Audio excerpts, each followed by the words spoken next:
I've given a great number of public talks already, and each and every single time, I have to go back and start from the very beginning.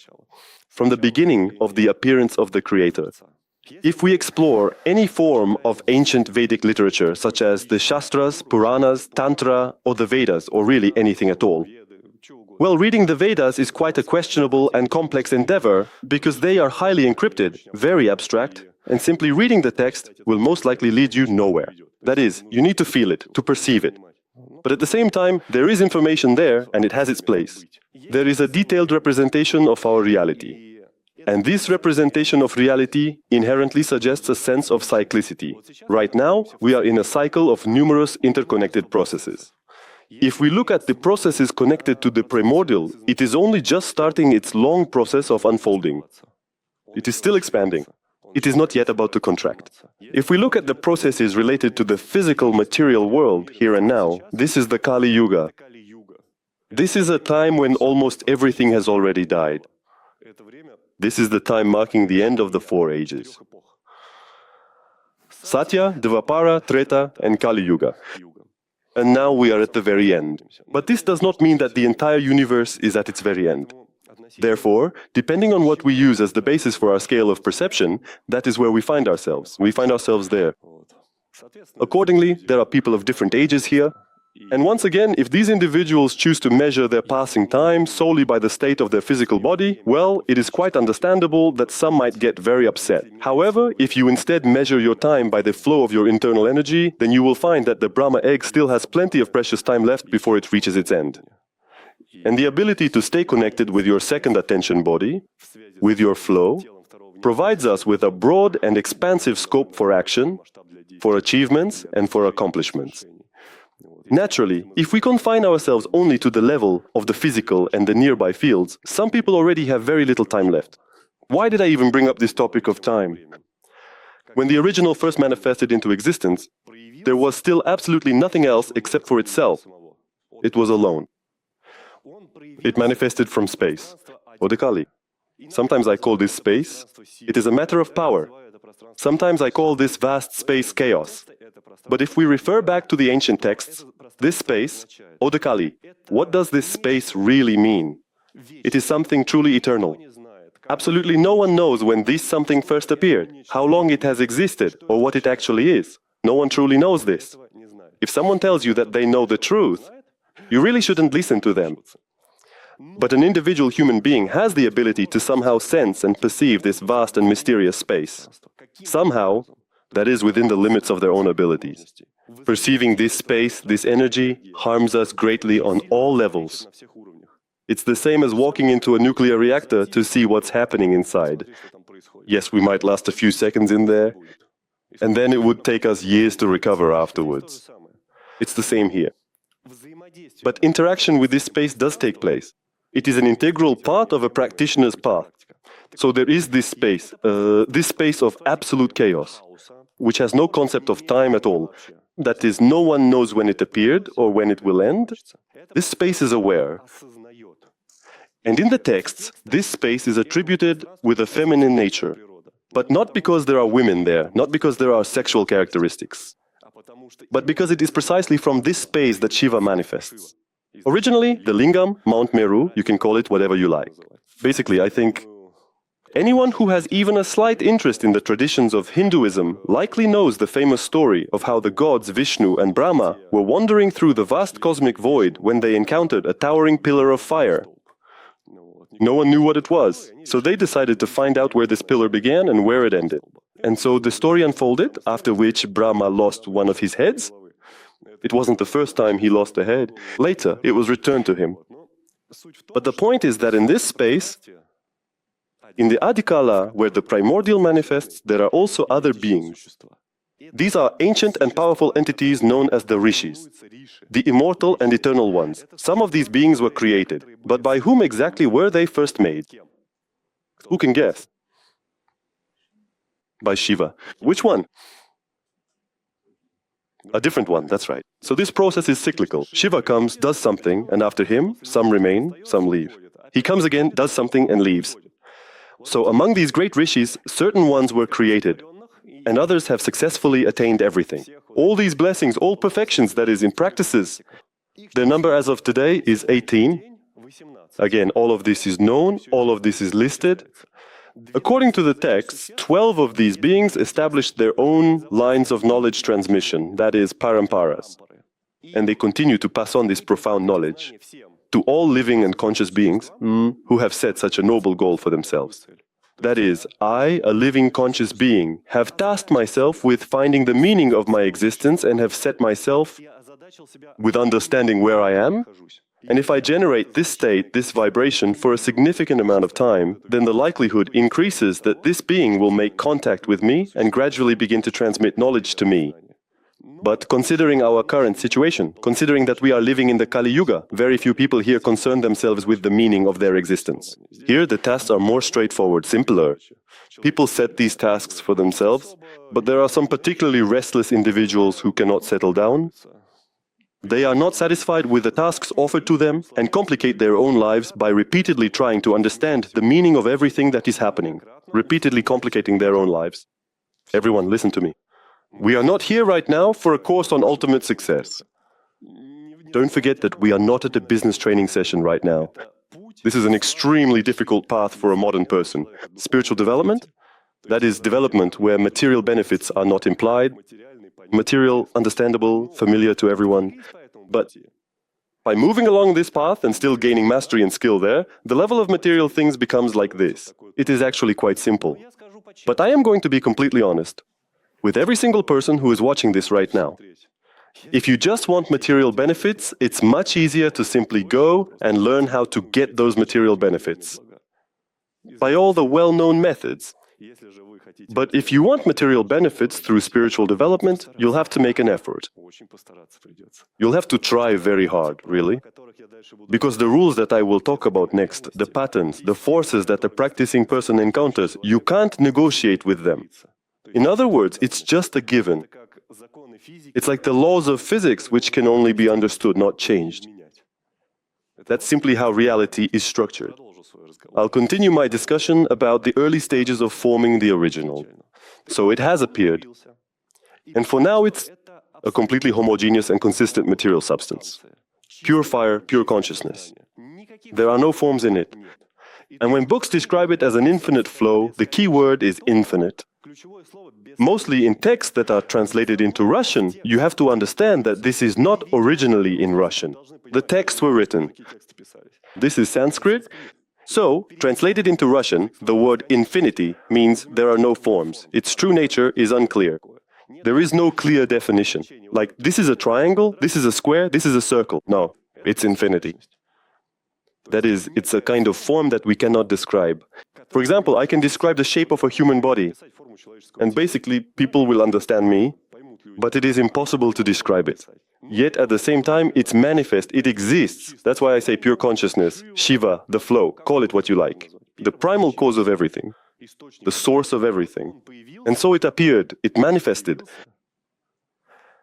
And it begins, it initiates the process of self-study, because there is no one else for it to study. It is alone. Everything will unfold from it later.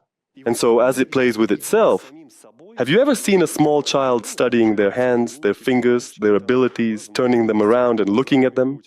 That is, the child studies their body, learns how to use it, and so in the beginning it starts to study itself. And specifically, our Shiva, of whom we are all a part, began this process in the following way. He took and separated another energy from himself. That is, there is the lingam, and there is something that began to revolve around it. Again, it is written in the text that Shiva divided himself into two. That is, Shiva and Shakti. At the same time, there is a mantra. For those who have taken my masterclass on mantras, there was a mantra there. Om Purnamada Purnamada. What does it mean? It means that from the whole, from fullness, fullness emerged, but the whole remained whole. That is, it did not diminish, it was not divided. It is still all complete. Here we are already beginning to touch upon such a concept as time. If we stretch this out into a line in the process of perceiving time, yes, here is one, then it's split, then someday it will reunite. But before it reunites, it will scatter itself into many, many, many, many parts. This is all understandable. But from its perspective, the fullness has not changed at all. That is, in its paradigm, every single element of this reality exists at the exact same moment in time. To put it in another way, it does not simply vanish into nothingness and then reappear through a process of transformation. It is all present. This is not so easy to understand. It's as if it is mastering the space around itself, but all the forms, all its iterations, ultimately do not lead anywhere. Sometimes it is really not easy to fully grasp this complex idea. Just imagine that within yourself, each of you carries every single second of your physical body, fully manifested and complete. So here I am, over 40 years old, and inside me are 40, 39, 38, 37, 10, 9, 8, 7, 6, 5, 4, 3, 2, 1, and 0. And all these different bodies are available to me at the exact same time. I can use all of these bodies. Yeah, there's no way you can actually imagine that. Exactly, yes, you try to picture nesting dolls, but it's not nesting dolls, it's internal organs, and how all of that fits together inside. And it just doesn't work. But for him, it does work. So, the original one, no matter what he does, no matter what he transforms into, even if he has degraded down to my level, right now, on this stage, he still remains the original. And he perceives all of this, the entire line of transformation, as a single whole. This line of transformation doesn't go anywhere. It doesn't dissolve into space. And that's exactly why modern physicists and dedicated quantum researchers who spend their time eagerly studying our world at the tiniest subatomic level and who carefully study the complex effects of time have suddenly discovered a remarkable fact. They have found that if you were to move at incredibly high speeds, you could, at least in principle, end up traveling both deep into the distant past and far into the mysterious future. So how could you end up there if it doesn't exist? That means it all exists constantly. I am now gently leading you through the stories concerning past lives, present lives, and future lives. All of this is nothing more than a vast and complex grand illusion. These are the illusions of perceiving beings who find themselves trapped within their own limited physical senses. Yes, with our eyes, our ears, and our tactile sensations, we can truly and deeply perceive and feel the timeline, and we might often get the very distinct and powerful impression. It is entirely possible to have the perception that there were some past lives and some future lives. But for some inexplicable reason, they are all accessible, just like my future lives are accessible here and now. And yet they are accessible. That is, all of this is manifested simultaneously. And this thing is almost impossible to describe in words. But I use an image that calms me down a little, because at least it somewhat resembles what it's like. Here is an image of how this looks in space and how it actually appears on the level of pure energy. Imagine, if you will, that there used to be these old film reels for projectors with lots of individual photographs. Imagine that you grab one end of this film and then you just toss the entire reel up into the air. And so it unravels, flies through the air, and these frames, they occupy a certain volume in space like this. And if I look at these frames one after another, it will give me the impression that time is linear. But if I simply shift my gaze to where the reel is currently falling, I will see the end of time, the beginning of time, the middle of time, then again, the beginning of time, and again, the end of time. And this is a fairly accurate representation of the complex game that every single one of us is playing right now. In fact, when you construct your entire way of thinking around the mistaken idea that you have a guaranteed future, the truth is that you are simply engaging in a profound act of self-deception. You create conditions for yourself to just sit on your ass and do absolutely nothing. We'll finish it in the next life. There won't be any next life. Specifically for the one who sits in this body and thinks this way. At the same time, this whole picture, all these snapshots, are already constructed. It may seem to us that we are living. Yes, we do something, we achieve something. In reality, we're just watching a cartoon. I've said this many, many times. We're simply watching cartoons. But who are we? Is it a single being who watches all the cartoons at once? That's why each of us is Mahadev.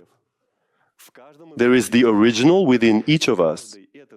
And each of these originals studies itself, plays with itself, and sometimes loses. But that doesn't stop it from being the original. And even that very scary thing, my scary story about the first gate, where consciousness completely crystallizes, falls in there, and just lies there. Yes, that really happens. That's the consciousness that kept watching and watching these cartoons, then started getting irritated by them, began to reject all of it, and finally shut itself off completely. And so, for such a consciousness, there is a place that has completely shut itself off, where it doesn't want to perceive anything anymore at all. Such a consciousness has reached the other end of the stick. On one side, it is initially fully manifested, formless, as pure consciousness. On the other end, this pure consciousness has reached a state of complete crystallization, a halt in perception. And every single bit of this reality exists simultaneously. And so, each of you, and myself included, and the camera operators, and the various individuals currently walking down the busy street, it's all the original, who has fragmented its singular essence into countless different parts and is simply playing. And so, if you, while playing this game, become so deeply immersed and carried away by the experience that through your specific actions, deeds and decisions, and when you bring yourself into a state of complete rejection, you begin to reject your very self. And then your entire consciousness loses its capacity to perceive. It becomes completely and utterly blank, petrified. And in that state, you no longer watch these cartoons. Not the past, not the future, not the present, not even today. Your consciousness petrifies and is sent to a certain point in space where there is a lot of this petrified consciousness. But you do not cease to be primordial. You are not annihilated to nothing. In this state, you remain dormant until some pralaya reignites you. But most likely, there will be nothing left of your personality, and not a trace of your memory will remain either. Or during the Mahapralaya, when the primordial merges again into one. But if we believe the texts, and if we trust our perception, then it is not planning to merge yet. It continues to expand. Therefore, those who have already brought themselves to the state of black crystals can only hope for a miracle. And such miracles really do happen. Even in those moments when we sometimes stir up a bit of a wave during our daily practices. Much like drifting ash, probably. We let many of these tiny particles pass through our bodies, just like through a chimney, and guide them into the vast space of the seventh gate. That specific part of space where the gods are manifested, where highly conscious beings are manifested and revealed. Unborn beings, you could say, but that's a separate topic for discussion. At this present moment, since we are not in such a state, we can still choose to navigate in any direction we desire. We can accelerate, crystallize. We can steer toward the source. That is, on the contrary, we can expand and increase our capacity for perception. So, the original, by the process of studying its own nature, entered into a variety of complex states of being. If we carefully examine various books, we can find many detailed descriptions like, for example, that it exists in such a specific state. Shiva has 108 names, Shakti has 1000 names, and Shakti has 64 names. What does this mean? Why are these names constantly imposed on them? Why do they give so many names to the same being? The answer is very simple. Each name encodes a state within itself. It's just like we have an emotional state. Today I am angry, tomorrow I am kind, the day after tomorrow, who knows what I'll be, and the day after that I might be indifferent. So you could say that each of my states is my name. What's your name? Indifference is the name I go by, and it is exactly the same with these subtle energies. And that is precisely why, both in that place and right here, everything truly revolves around your internal state. It is specifically this factor and absolutely nothing else that determines exactly where you are heading at this very moment in time, and what the underlying tendency of your consciousness happens to be. Either you are moving toward a state of complete crystallization, or you are moving directly toward the source, into the heart of pure fire. None of your personal desires, wishes, or your desperate begging will change this. And all of this, which religion loves so much nowadays, doesn't work. Why doesn't it work? Go down to the gym and approach a heavy barbell. And start begging it, pleading with it, asking it, and doing all of those things that religion loves, to give you muscles. No one does that, for some reason. Because on the physical level with our senses, it's obvious to us that this is nonsense, simply put. But on the energetic level, we need different organs of perception. In the majority of cases, these exist in a rudimentary and embryonic state within our own selves. And that's why we don't see the nonsense we're doing. So many people have come to me asking how to ask the soul for money. I say, what, do you have a printing press or something? I say, even if you manage to ask, how is it supposed to do that? Well, over there. I say, wait, where is our soul? Well, here. I say, and over there, who is that? Who are you supposed to address then? So what's the logic behind your request? And it turns out that sometimes a person wants something but doesn't know how, and is ready to do the first simple thing that comes to hand. Not what works, but what's simple. And that's simply a complete waste of your time. It's exactly the same as in sports. There is a training system for champions, and no sane person would ever sign up for such a training system. They just wouldn't sign up, that's all. And then there's a training system for everyone. But after a year, 2 or 3, you'll hardly notice any changes in yourself. But at least you'll show up and check the box. Today I went and we put down a step, then we climb up on it, go down from it, climb up and go down again, and the muscles slowly start to grow. Well, no, they don't actually start to grow quite yet. At least you develop your lungs a little bit. It's the same here. There is a training system. This ancient and intricate system has been meticulously refined over many thousands of years, largely because the wise rishis carefully passed on their sacred knowledge to the very first conscious beings, the original people who first manifested and appeared within our physical world. Now, we could argue for a long time about whether God created us or whether aliens came and synthesized the physical body. We could talk about this for a long time, but each of us agrees that it happened quite a long time ago. When the first conscious beings called humans began to ask themselves, who am I? What am I doing here? How does all this work? Knowledge was passed on to these first beings. Let me repeat once again. It is believed that 12 rishis organized 12 paramparas. And in each parampara, the essence of what is happening is explained in different words and through different practices. If we look at things fanatically, we'll end up tearing each other apart. Quite simply, we'll go for each other's throats. But if we look at the essence, it's all about the same thing. Soon I will be going to Tibet. I have not interacted with this tradition, I do not know it. But when I look at it with a more objective and detached point of view, I see the fundamental underlying essence. Their Kalachakra and our Sri Yantra are entirely identical in their spiritual meaning. Yes, they depict it differently. But if you look closely at the two images, they are the same thing. It's like when one artist paints a portrait in one style and another artist paints a portrait of the same person in a different style. These will be two different portraits in terms of style, but it's the same person depicted in both. It's the same here. When you have faculties of perception beyond the senses, you simply see that even in Christianity, you'd think, after all the criticism this religion has faced, after everything that's been thrown at it, but even in it, there is an essence. And this essence corresponds to reality. Yes, I'm not talking now about any questionable positions of the church, so to speak. I'm talking specifically about the essence, about what the Prophet said, about how he acted, about the actions he took, and about what he achieved. Basically, that's how it is. It corresponds to reality. It doesn't contradict anything in any way. To what I know, these are subtle points, but they do exist. And as for what these 12 paramparas are, I don't know. Specifically, my parampara comes from a rishi named Agastya. Well, that's basically all I can say. Maybe this will help someone. So the original one, playing with himself, ends up in various situations. Sometimes he plays around, almost reaching the very bottom, and then this consciousness, that point of consciousness turns around and moves back toward the source. Sometimes it gets carried away, surfaces a bit, and then goes off in a straight line. There are certain moments when, driven by a truly incredible goal, these ancient rishis will suddenly appear. That is, a being capable of living, being aware and remembering itself independently from the original source. When it departs, the rishi remains. They have the ability to survive the Mahapralaya. Naturally, if you have degraded yourself to the state of a black dot, all you can do is wait.